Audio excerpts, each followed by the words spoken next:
Snapchat, defined in the Cambridge Dictionary as a social media service for sending pictures, messages and videos that are only available to be seen for a limited amount of time, was founded by Evan Spiegel, Bobby Murphy and Reggie Brown. The idea stems simply from a conversation between friends during class, and since then, Snapchat has grown to be one of the most widely used social network mediums in today's generation, with 186 million active users. Snapchat was originally released in the summer of 2011 under the name of Peekaboo, but was relaunched as Snapchat 3 months later on iOS and then for Android users in 2012. Since then, Snapchat has evolved from just being a picture sending application to providing a brand new user experience. 2013 brought the launch of Snapchat Stories, the option to post a picture for 24 hours that all of your Snapchat friends can see. In 2014, users were able to send non-picture messages and video calling features were introduced.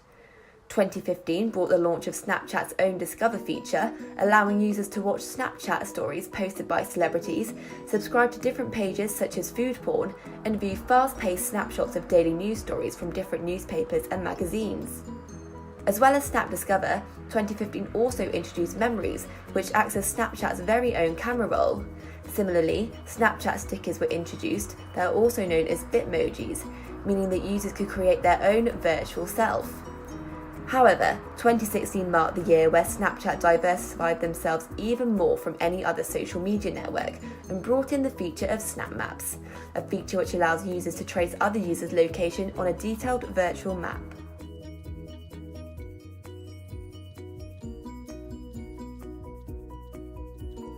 But with the brilliance of being able to know where your friends are, it's important to note that users can set their settings to ghost mode, meaning that they're no longer sharing their location with their Snapchat friends. However, when Snap Maps was first released, a lot of people were unknowingly sharing their location until they became aware of the ghost mode setting. This caused a lot of discussion about whether Snap Maps was a breach of privacy, as well as a potential danger. We conducted interviews to ask people what they use Snapchat for and to ask them about their preferences when it comes to Snap Maps and whether they use it or not. Yeah, I do use Snapchat mainly for sort of messaging friends, videos and pictures. But I don't really have sort of that in-depth conversations on it. I usually leave it to sort of WhatsApp or Messenger for a more sort of in-depth conversation with friends. I use it because I think it's become really popular, and now that I use it so much for talking to people, it's kind of hard to not use it anymore. Yeah, I'd say it's definitely one of the main forms of communication that I use with my friends. Just everyone I know seems to use it, so it'd be weird not to. I use it quite a lot because I have like group chats on there, so I like to keep updated, see what everyone's doing, and I use it to check like Snap Maps, see where everyone is. Yeah, I'd say I use it a lot because I use it to talk to people and because, I get in group chats, so I use it. I use it probably every day. A couple times a day, definitely. Yeah, same. Kind of, yeah. Definitely in the morning. Yeah, check Snapchat. I like after people have been on a night out. Yeah, I do actually. I have my Snapchat turned on. I use it sometimes just to see where someone was, if I wanted to know where they were, for example. Before meeting up, I guess. No, I don't have my Snap Maps turned on, because I don't want people to see where I am. I have my Snap Maps turned off, but I do use Snap Maps sometimes to see if people I'm meeting up with or something are nearby and how long they will be. But yeah, I have mine turned off because I'm really bad at replying to people. I'm not too bothered about people knowing where I am because it's not usually anywhere interesting. I only have my close friends on it because I don't want people like that I'm not that close to seeing where I am or what I'm up to. I mean, there was never a reason why I've never turned it on. Like, I never turned it on, but I just feel like I'd rather not know that people have the ability to watch me if they wanted to.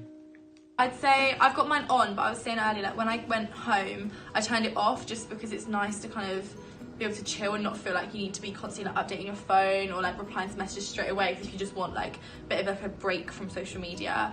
But then in Reading, because there's so many people, you kind of feel the need to be involved and like have it on and see who's like in and around, and yeah.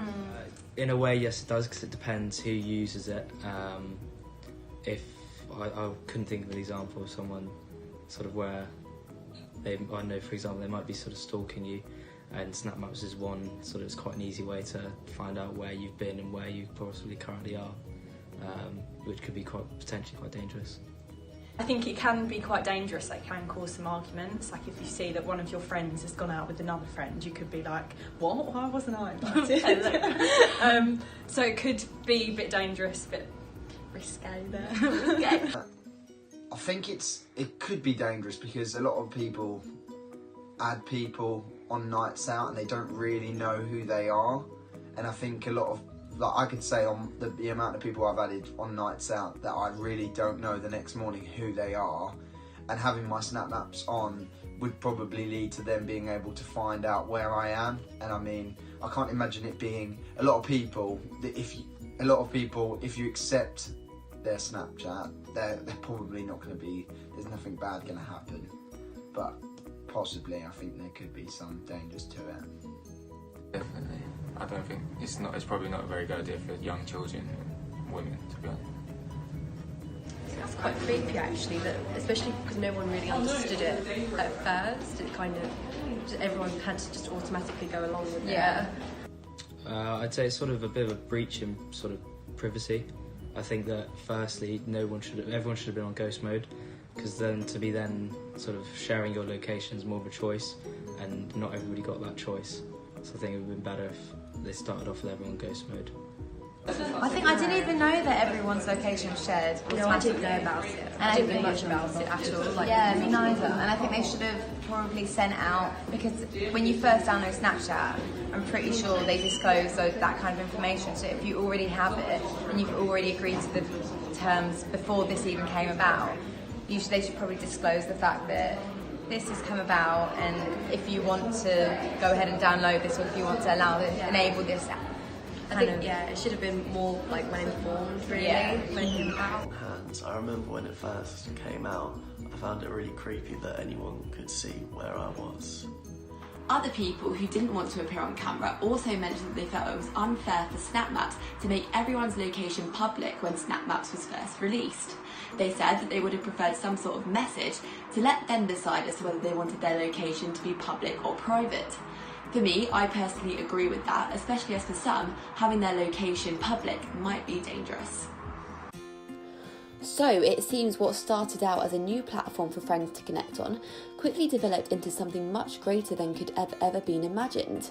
It is undeniable that for the youth of today, Snapchat is a hugely utilised medium through which to connect with friends. The addition of Snap Maps enabled users to keep track of their friends, a device which is of use to many who use the app. Whilst many agree that Snapchat made a mistake in not originally offering the ghost mode feature, the ability to turn it on and off now is useful to some. Therefore, to conclude, it seems that Snap Maps does not pose the threats and dangers that were originally considered during its release. Instead, it is a useful way of people keeping track of their friends, especially before a meetup, rather than a danger to society, and people seem more than happy to use it.